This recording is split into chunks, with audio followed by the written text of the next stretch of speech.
Carol Christ, and I'm the Chancellor at Berkeley.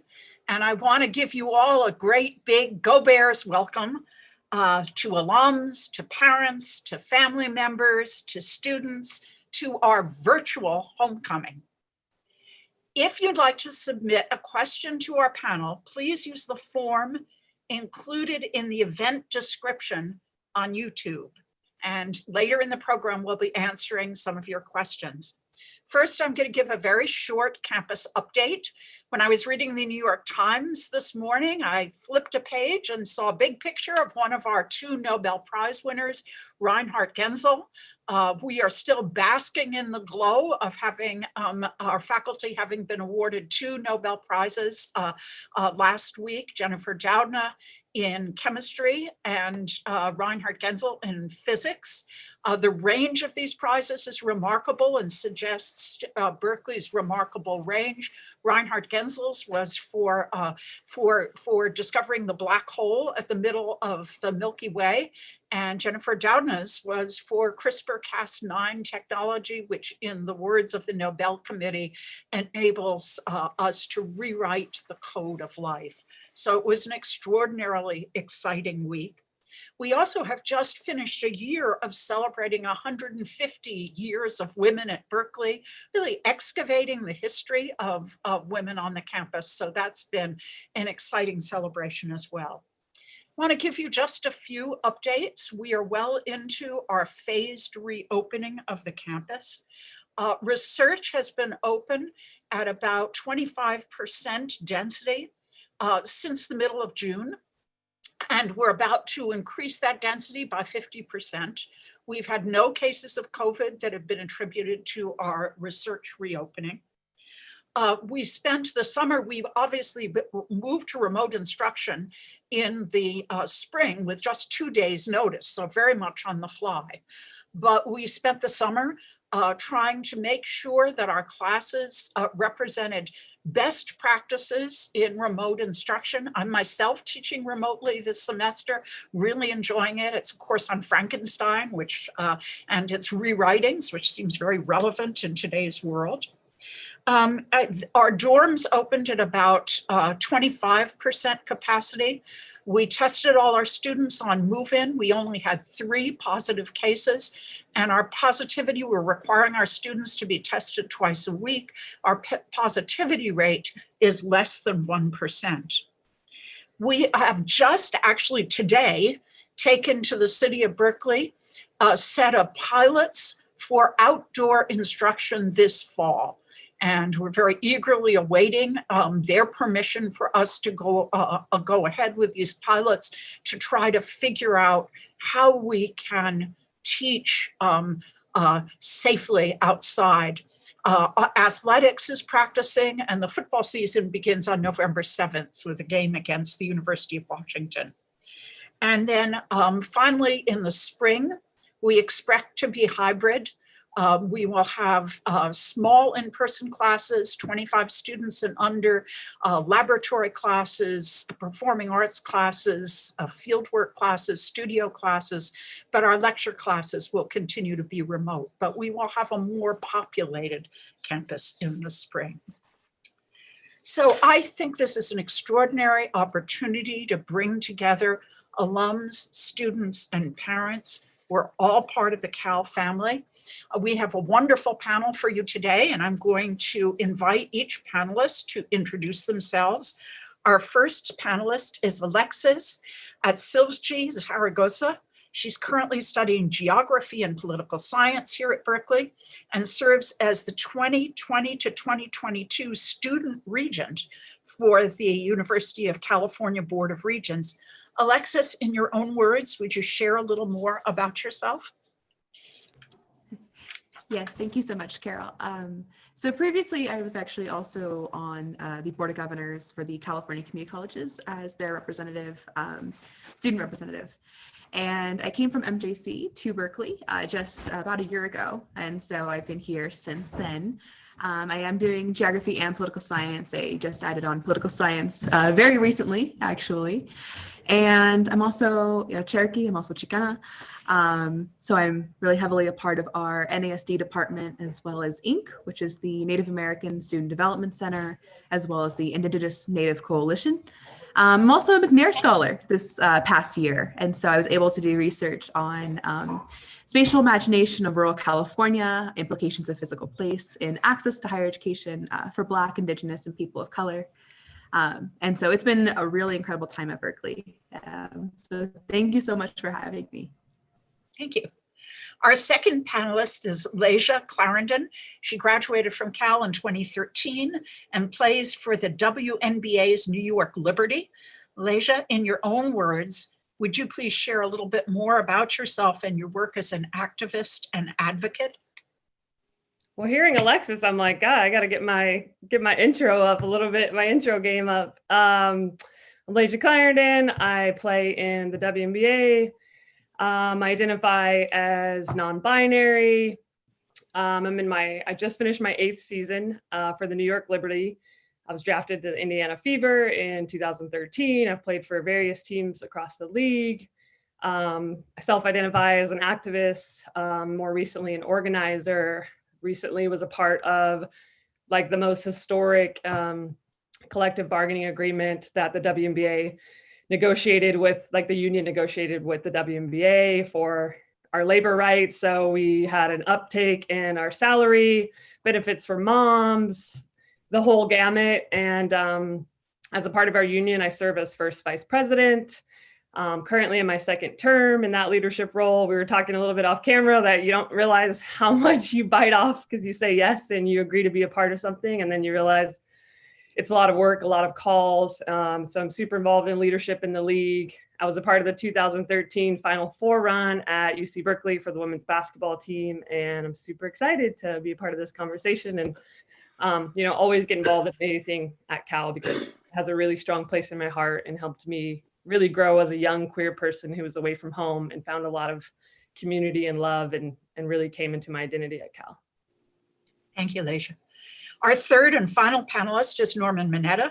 He graduated from Cal in 1953 and has had a distinguished career in Congress before serving as Secretary of Commerce under Bill Clinton and Secretary of Transportation in George W. Bush's administration. Norm, in your own words, would you please share a little bit more about your history and your career? Well, thank you very much, Chancellor Christ, to have this honor and privilege to be on this program, and especially to be with Alexis and Leja. I was born and raised in San Jose, California. My parents were immigrants from Japan. In fact, my dad came by himself to the United States when he was 14 years old, not knowing English, not knowing anyone except an uncle who worked for Speckles Sugar Company in Salinas, California, about 120 miles south of San Francisco. But as he said, he didn't know that much about US geography. So he got off the ship in Seattle, Washington, instead of San Francisco.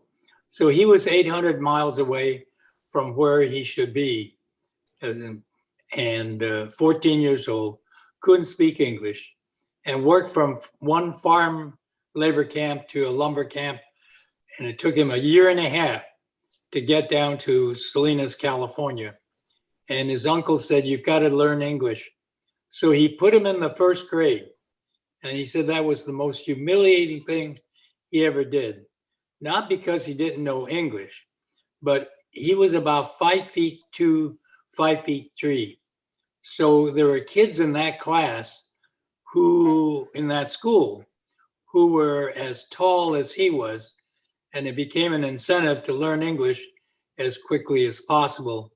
And by the end of the 2nd grade, he decided he knew enough English to graduate himself from the 2nd grade. And by that time, he was 17, and Speckles hired him.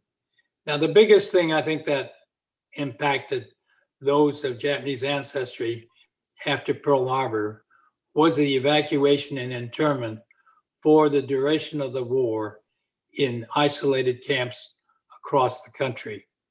And so to this day, and I remember those signs going up that said, "Attention, all those of Japanese ancestry, alien and non-alien." And I was 10 years old. My brother was 9 years older. And I said to him, "Who's a non-alien?" He said, "That's you." I said, "I'm not a non-alien. I'm a citizen." He says, "Well, in this case, it means the same thing." And that's why to this day, I cherish the word citizen, because my own government wasn't willing to use that to describe me. Now, I don't know when the last time any of you stood on a chair, beat your chest, and said, "I am a proud non-alien of the United States of America." I don't think you have. And so that's why to this day, I cherish the word citizen. On the other hand, the beauty and the strength of this country is that it was able to recognize a wrong, admit it, and bring legislative relief later on. So thank you, Chancellor Christ. Thank you, Norm. I'm so excited to start our conversation on social justice. We're currently, as a country, experiencing three crises. Of course, the crisis of the pandemic, the crisis of the financial consequences of the pandemic, and a crisis in regard to systemic racism and social injustice. The pandemic has been a huge inequity amplifier, and I think we see this so clearly every day. I want to share a little bit about what the campus is doing in regard to social justice. This was a question that Leja asked when we invited her to join the panel. We just admitted the most diverse class in Berkeley in over 30 years. So I'm so excited about the diversity of this class. We have an African American initiative. We welcomed 44 scholars here, recipients of scholarships that were financed through the African American initiative. We have a campus goal of becoming a Hispanic serving institution within 10 years. We set that goal in 2017. We made a lot of progress in this year's admissions cycle toward that. Last year, we established a center on campus for undocumented students. We have a fair number of undocumented students. One of the things that I find moving is that units across the campus, schools, colleges, departments are engaged in their own initiatives to support social justice. The Human Resources hired its first ever director of diversity, equity, inclusion, and belonging, Lasana Hotep. Athletics is hiring an associate athletic director for diversity, equity, inclusion, and belonging. Student athletes are using their platforms to speak up at Black Lives Matter and Go Bears, Go Vote. We're pursuing a set of cluster hires for the faculty in fields, topics that are particularly connected to diversity. We're using our Berkeley News platform to share voices. The question I want to begin with is, from your experience within your respective fields, what factors have been the most effective in advancing social justice for marginalized and disenfranchised communities? And let's start with you, Alexis. Thank you so much. So, I kind of see myself in, obviously I'm in two fields, right, with political science and geography, but I also see it more so as geography and education, and policy I just put at the center of those things. And so for geography especially, I look a lot to locational disenfranchisement, right? So looking at where we're at. So especially for me, coming from a very rural region of the state, looking at the lack of resources there, but also looking at that alongside color, right? And so people of color, and kind of seeing where those things match up and like where that additional inequity can come from based on where you are. And also, of course, how to infuse geography into the policymaking space. In education, though, I've found a lot that, there's always a very important second factor to research that I don't think always gets put through, and that's action. And so for a lot of our researchers, and especially I think younger researchers, we get that. We really want to put our ideas and policies into action. And then, but sometimes I feel like the system can kind of restrain us from doing so. And so I've been really just encouraging people to, really infuse an action plan into their policy research, not just stopping at the research, but trying to carry that work out into, our local and state government.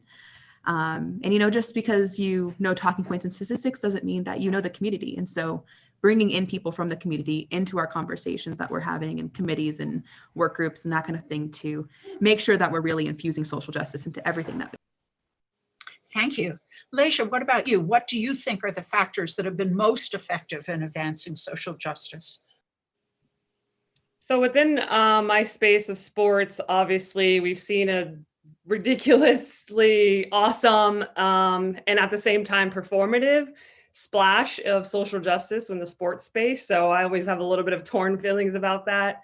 But we've seen one of the things we've done that I think has been really effective is we stayed really close to the ground, as Alexis said. And so one thing we did this this summer that we just finished was we started a social justice council because we knew obviously COVID hit. We didn't know if we were going to have a season or not, if sports were coming back. So a lot of the players knew that if we came back, we wanted it to have an impact. We couldn't just come back and like dribble a basketball and act like the world's all fine. Like, Black people aren't the highest affected community by COVID with everything that's happening.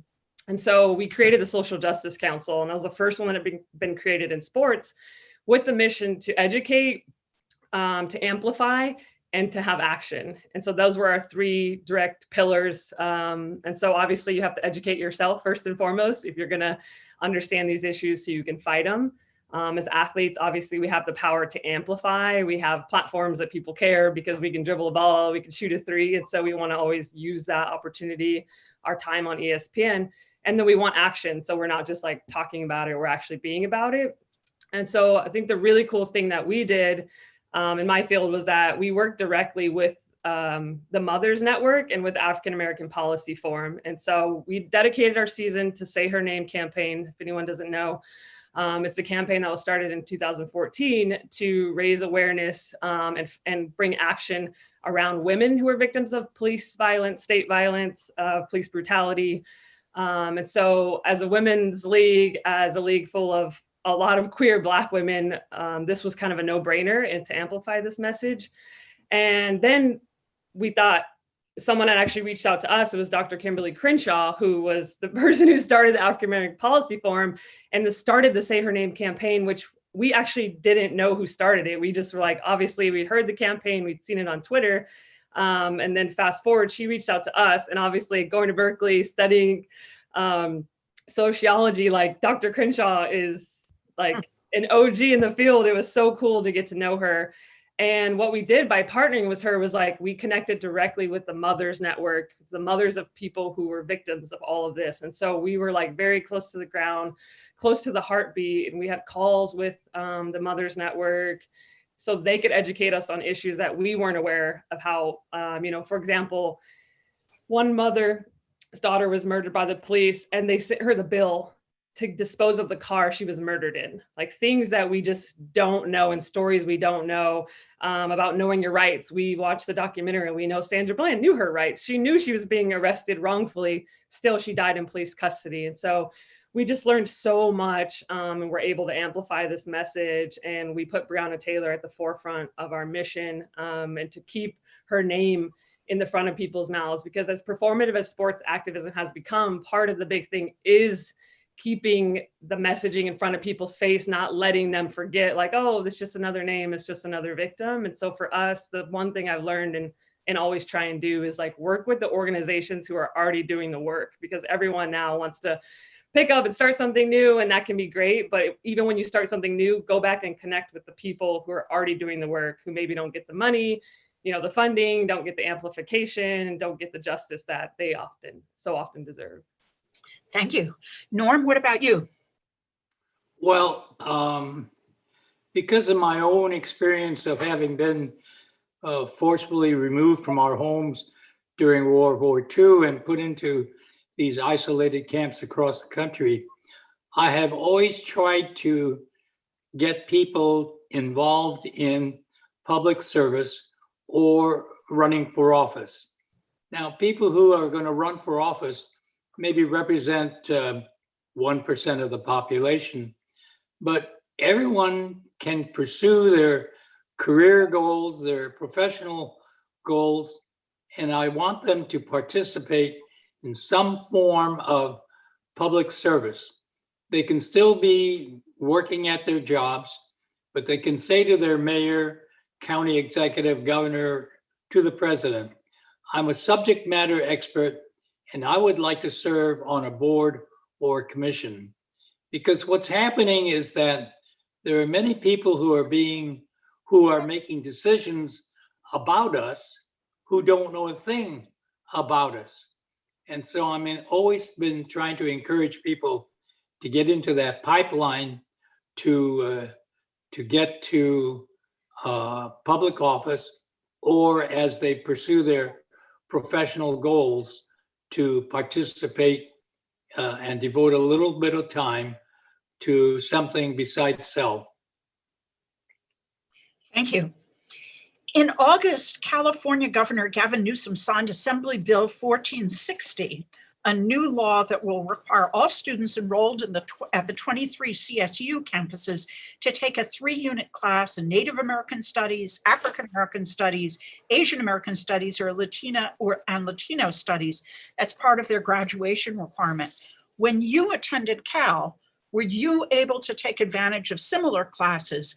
Is ethnic studies relevant to the fight for social justice? If so, how? Alexis, let's start again with you. Yes, well, I was so excited about this bill. And, I was also really excited when I came into Berkeley. I don't know how long it's been in existence, but the AC classes, American Cultures, I think that's what it stands for, yes. And so, I was really excited to see that as a requirement coming in. And I have been able to take so many incredible classes at Cal that have taught me so much more. I can name a few off the top of my head where I've taken things like the Southern Border, learning so much more about Latin American history and Central American history, things that I had no idea had happened. History of African American political thought I'm in the middle of right now.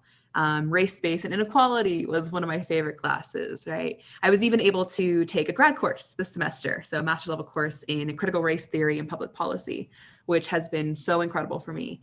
And so that also combined with the fact that, I've had so much diverse faculty here at Berkeley, that something that I'd had a little bit of in community college, but not as much. And so I've had such a great array of faculty to teach me. And I think that alone does so much for students. And so seeing that pass, especially for me, it was really important because, I feel like we need to teach these things. Because there's so much about our history that we don't really learn. And, I can tell you just from, for example, Native American history, right? How much do you really know? And so having these kinds of courses that are mandatory and required, I think only helps students, right? It helps them understand more about the world and what they've been exposed to so far. And so I think I would love to see it as a high school requirement, something that has been, going through a few times in, Senate, and, hopefully we'll see it at some point. But, I really think that I've been able to get so many incredible, interesting classes at Berkeley as well. And they've done so much for me, and I know that they would do so much for other people as well. Thank you. Leisha, what about you? Did you take such classes? How important do you think they are? It was like all I took. I love, I actually ended up majoring in American Studies, and I made up my major. So it was so cool because I couldn't decide between like gender, women's studies, sociology. And so I got to take this really cool mishmash of classes. And I wrote my thesis on the Castro district in San Francisco as like how the built environment is shaped. So when Alexis were talking about geography, I remember taking a couple cross-listed classes, and it like makes me want to go back to school to hear like all the courses you were taking recently, because it just flashes me back to how much critical thought you were learning when you were at Berkeley. Like I didn't come from a background where either my parents had gone and learned in higher education. And so for me, being dropped into Berkeley, this huge campus where one, you just learn so much from the people around you. Like it's of course the coursework, but all of a sudden I'm looking around and I'm like, I've never seen this amount of different types of people, different types of food. It's just like,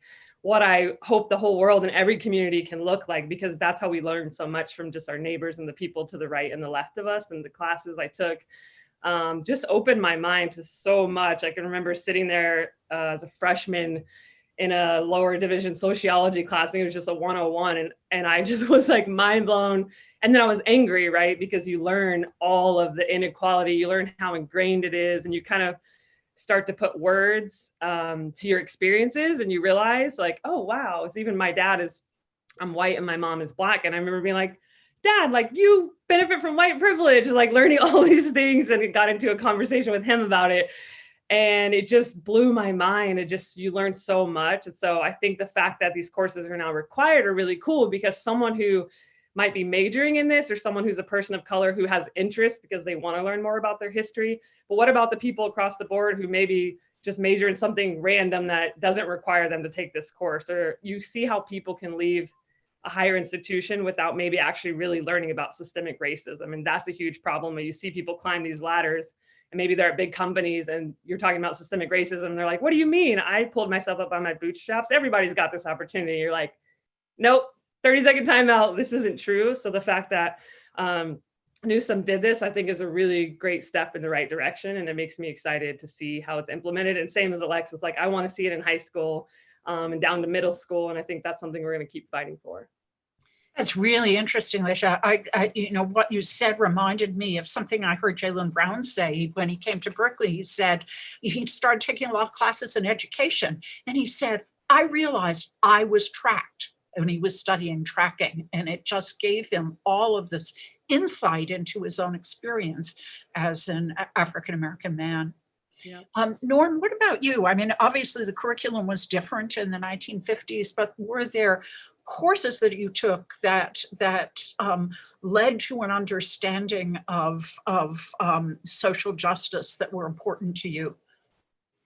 Well, I want to commend Alexis and Lashia for what they've mentioned in their pieces, and I'm really privileged to share this time with them. But I've got to remind them that when I came to Berkeley, that was 1949.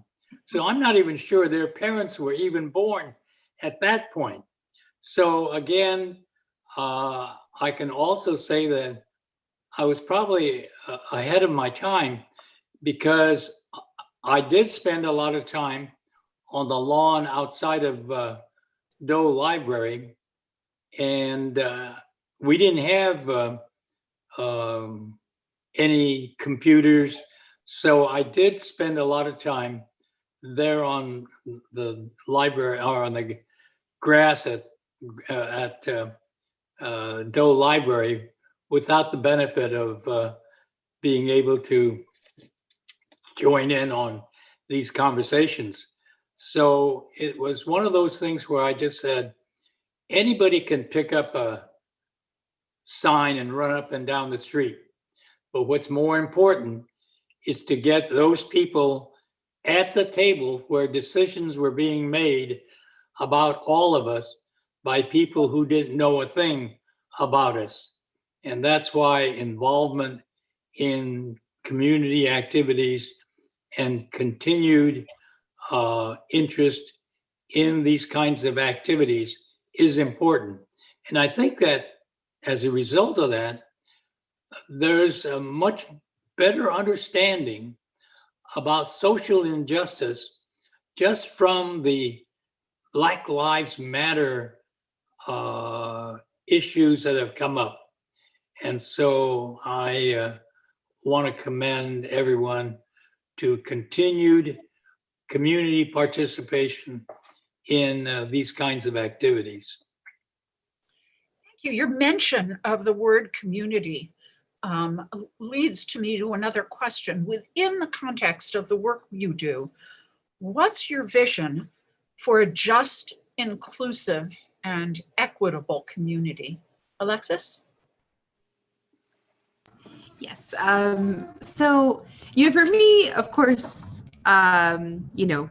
community looks like having people around you who are going to support you, right? Who are going to be with you through things, who have similar experiences.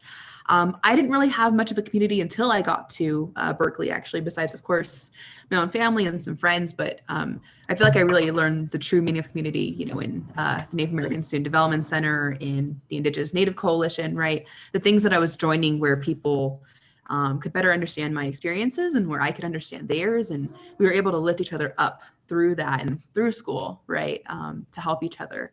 And so, for me, that's really what community looks like. And I think, that really helps to, push and uplift equity, right? Because equity, for me, at least, it shouldn't just look like inclusivity and representation, right? Those things are very important. But I think another important thing is also a sort of equitable hope. And so, people being able to see from a very young age that they can do things and get into Berkeley and go to these places. Not just that they can get in once they get around high school and they're told, oh, maybe you can get in. And suddenly they have this thought, right? Like, we need to be able to raise people from being younger and to be able to have that same level of hope. Because I think some people who are maybe more privileged can have that, right? They have parents who went to school, they can see their pathway right in front of them. Whereas students that aren't are oftentimes told that they can't, or even if they're not told anything like that, they just don't realize that that path is available to them. And so for me, I see, community as being able to uplift that and really, give that to other people and bring more people into that center so that we can all kind of lift ourselves into that same level of hope together. Thank you. It's really moving, equity of hope. Leisha? Yeah, that was an awesome answer. I just have to say, it had my heart like, yeah, yes to all of that.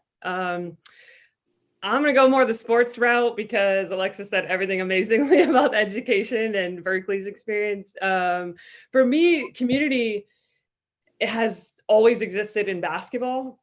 And so especially as a young non-binary kid who was in the closet, I didn't know I was non-binary then. I didn't have the words or the language, but I knew I was like a tomboy, and I was more comfortable in like my basketball clothes and the clothes my parents wanted to buy me, which were, gendered girl clothes at the time. But basketball always gave me that community and that safe space where like I belonged and I just fit in and I could be myself because it was always acceptable to like wear your hoop clothes, like wear my sweats, my basketball shirt. And I always felt so free in that identity because now I kind of realize, fast forward, that because of my gender identity, that's why I felt so safe in sport, and particularly in sport and women's basketball, where there were so many other queer young kids and Black women, women of color, and I played with all types of folks. And so even though we didn't have the words or the language at that age, we weren't like, yeah, I'm non-binary, queer, Black woman of color at 9, 10, 11, 12 years old, even in middle school, even through high school, honestly, till college. And more recently, when we're really learning a lot more language. But I just knew we were the same, and we could talk about how we were going to hang out with girls, that our family wasn't okay with it, and kind of cover for each other. And so the community that basketball has offered me throughout my life, I think has like saved me in so many ways because I've just always had a place to belong. And so when I think about equity too, to Alexis's point, is like, I want that to be where people can exist in all spaces. Obviously, not everyone in sports has had that safe space, because sports can also be a really homophobic space and a really transphobic space, as we're seeing throughout our country and the bills that folks are trying to pass. But I want community in our country to be a place where folks can belong for our differences. And that's like, in my deepest hopes, is what I believe in this country can be, to Norm's point of like, I hope we can really start to rectify all of those wrongs. Our history of Indigenous folks, obviously our history of slavery, of Japanese internment camps, that we can really, truly turn a corner and start to build what I think we all want this country to be and what we all believe that it can be. And so I just believe in that, in the smallest sense of community, with your neighbors and the people around you, to sports, to the larger context of obviously everything you're seeing that's really divided this country at this time. Thank you. Norm, what is your vision for a just, inclusive, and equitable community? Well, I think early on, the community had definitive lines about it.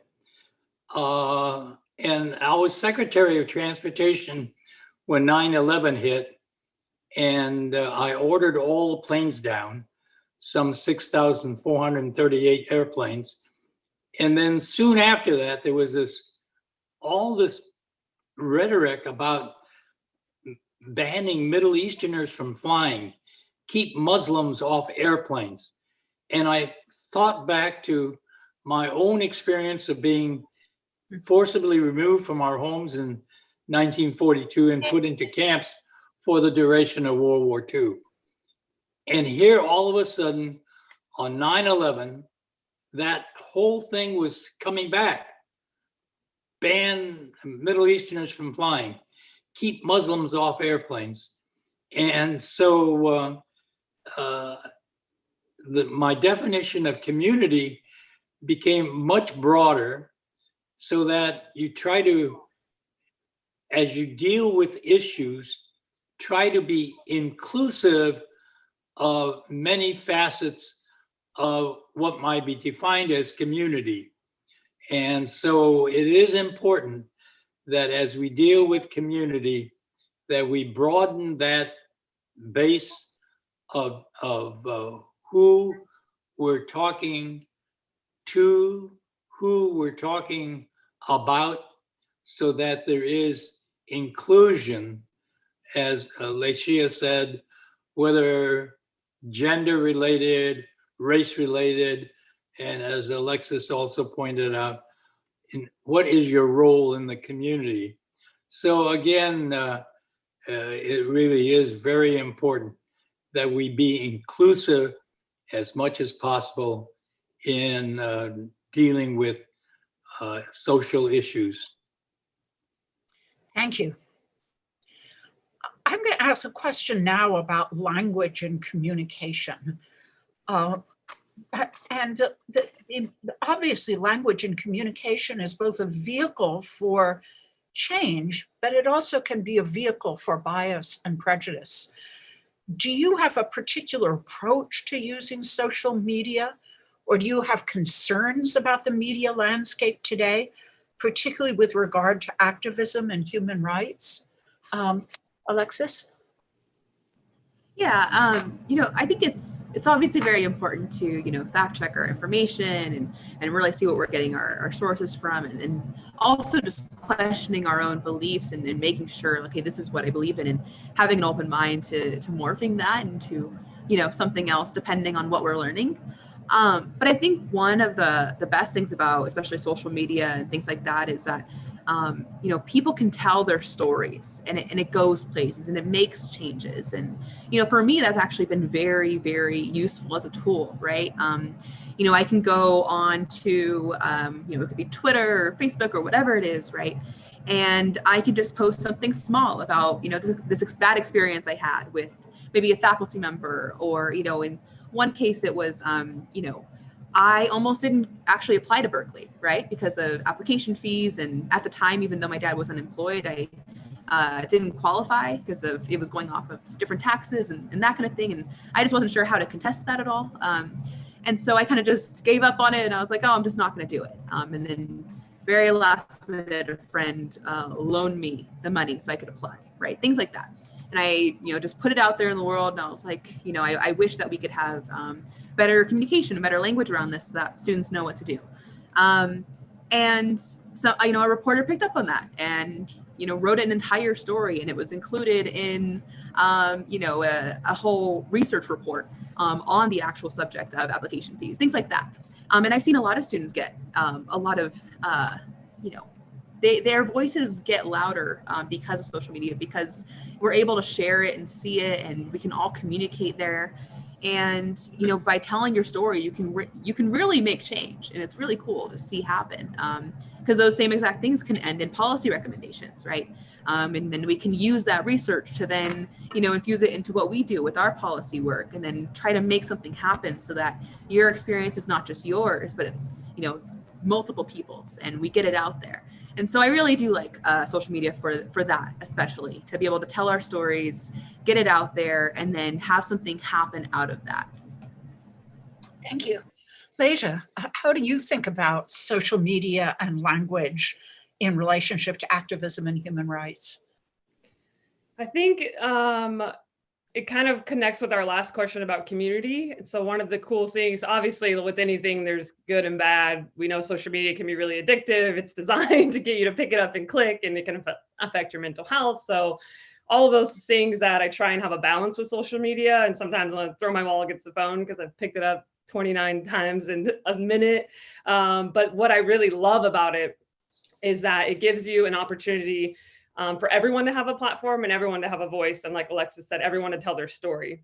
And I think the cool thing that social media has offered is this community and this space where you can connect with people who are like you that you might not find in your neighborhood or your city or your county.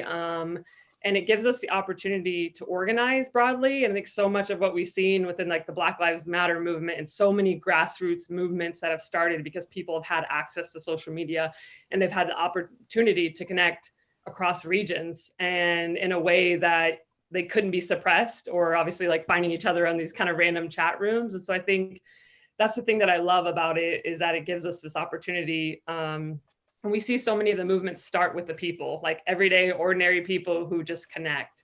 And in my own life, I've used social media. I was actually really against Twitter. I finally got one my rookie year, 2013. I should have had one at Cal. But I was like, oh, I can't deal with all this. I just got Instagram and that's enough for me. But my rookie year, I think my agent was like, you got to get a Twitter. It's like all the rage. Like you're missing out on, opportunities, and brand building was like becoming this thing where it's like, what? I'm a brand. Like you had a blonde mohawk at the time. It was like this cool opportunity. It's when I got a Twitter, so much of what I tweeted was just like the storytelling, the authenticity, as I was finally coming to a place towards the end of my senior year where I was like really confident in the person that I was. Like I literally had like this haircut, but it was blonde. And I was just so happy and proud to like be in the pros and have this opportunity and this platform to be like, wait, I can tweet. I think it was 140 characters at the time and people will care or they follow me. And I just use that to be really authentic. And that's what I've done with social media, has just like told my story.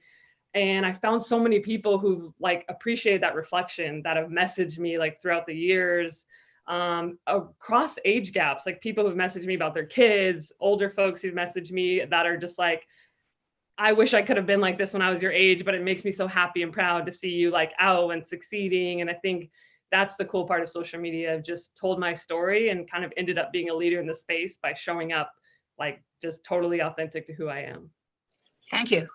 Norm, how do you think about the power of language and communication in social media?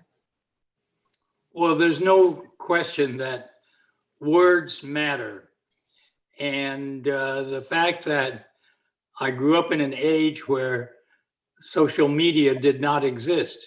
So even like today, trying to get onto this program, I was just thankful that there was a link that I could type in and get to Zoom without having to go through all the ramifications of the technology of otherwise signing on to Zoom. So for me, to me, social media was two different words, and in the early stages, trying to relate the two words together just didn't make sense to me. And so today, I think it is really important, and as Alexis and Lashia already pointed out, how vitally they're involved in the use of social media in advancing their own base and their outreach to the undefinable word of community. And so it is very important, both in terms of language, that words do matter, and how we use today's technology in advancing social causes. Thank you.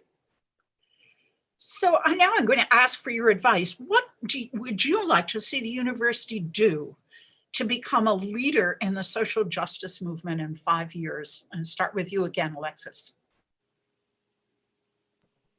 I was thinking about this a lot, and it's really incredible because obviously Berkeley has such a huge reputation for social justice. We have so much history with freedom of speech movement and just all these really incredible things. And so, for me, I would say expanding our equity programs, expanding our diversity and admissions, making sure that our students are taken care of. I think even though it seems very basic, it can really oftentimes be the most radical thing that we can do. It's just making sure that our students are being well cared for. Berkeley might be number one in rankings a lot of the time, right? But we need to be number one in also, how much our students love us as a university, how much we're caring for them, right? Making sure that our students have safe places to live and food and also just access to, these research programs and everything else, and being able to expand those to help even more students. And so I think that by taking a lead on those kind of initiatives and making sure that we are number one and also the student experience would be probably one of the greatest things that we could do for our students, because when our students are taken care of, they're going to be the leaders of tomorrow, and they're going to be able to thrive in this environment and do even more than they're possibly able to do right now.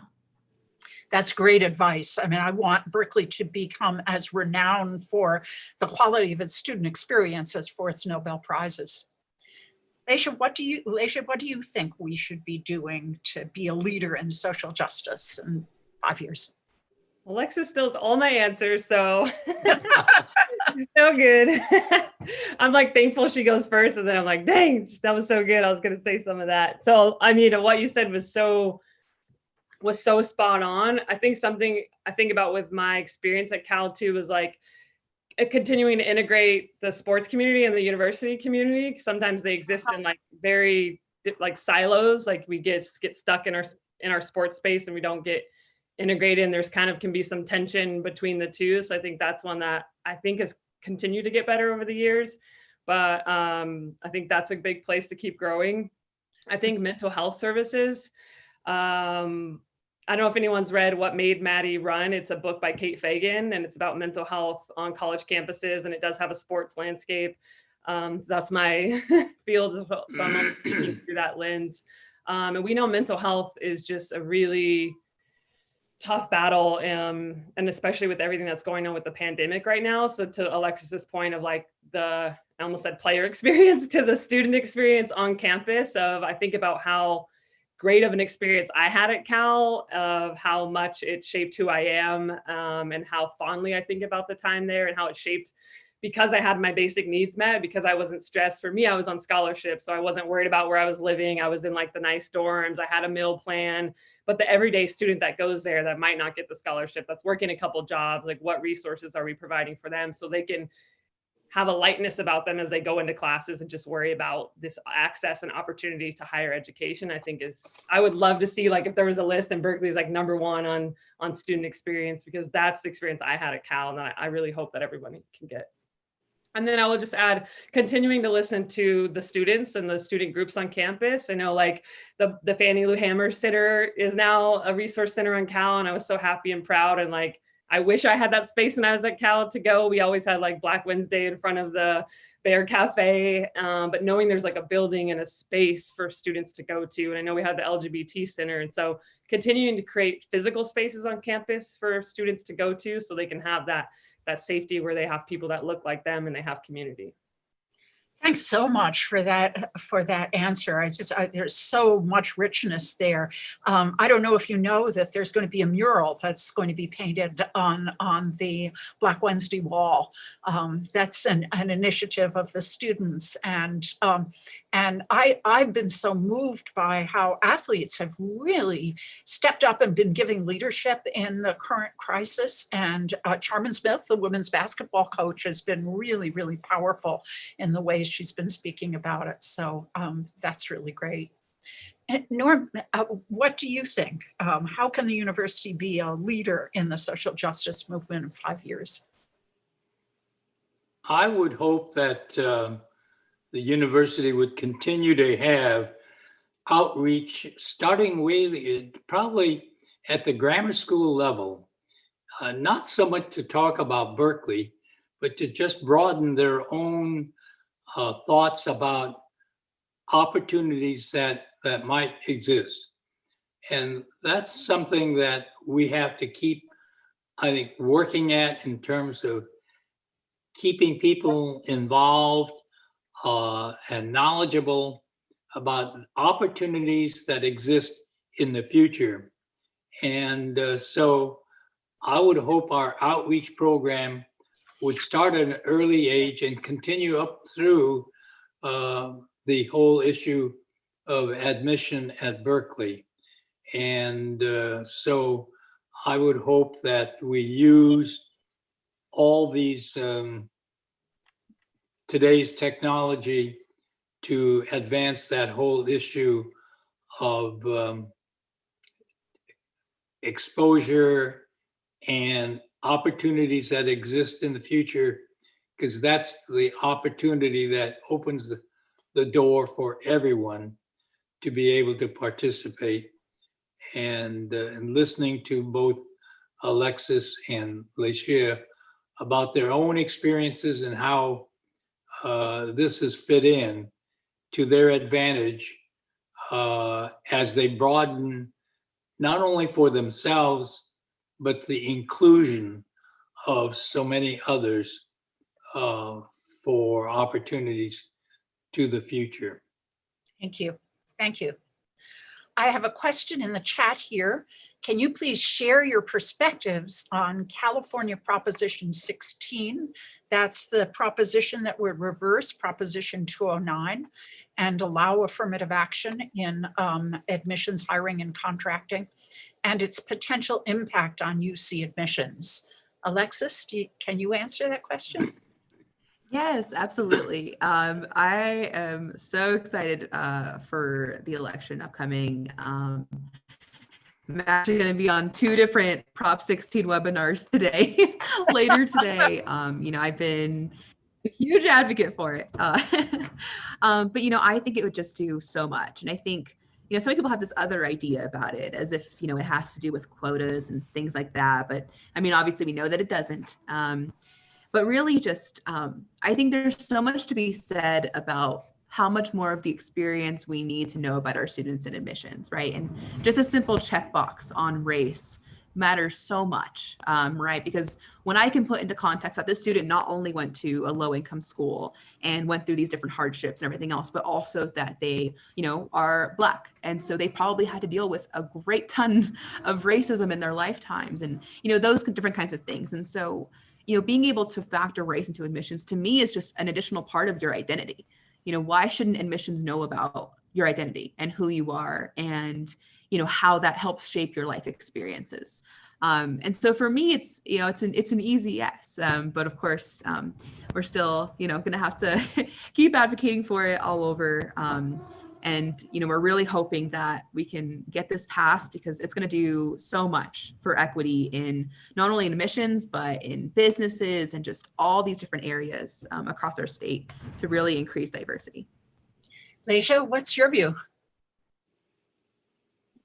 I was actually surprised that I remember hearing about it years back, but California is so progressive and they mean like, wait, we're fighting to overturn affirmative action. Wouldn't we be one of the states that's, leading on this end? So I think it's well overdue that we get back on the right side of history.